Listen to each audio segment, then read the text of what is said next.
Ecco ragazzi, sulla Seceda, guardate che spettacolo.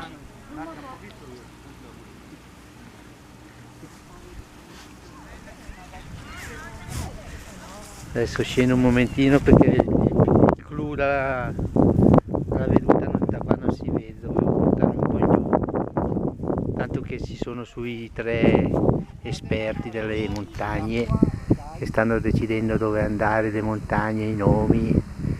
Eccoli là, anzi sono 4, non anche 3, c'è anche il cane Geckolino.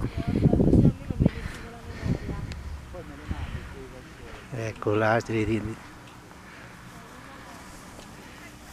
e dopo dicono di andare all'estero. Guardate cosa c'è in Italia. Nulla contro l'estero, ma in Italia ci sono di quelle cose meravigliosissime.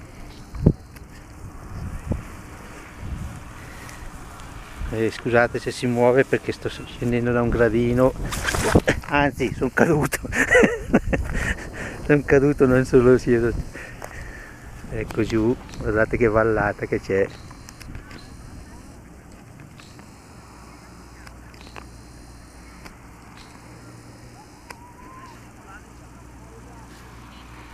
Non so, ho combinato qualcosa con la telecamera, non riesco a capire cos'è. Scusate, fermo le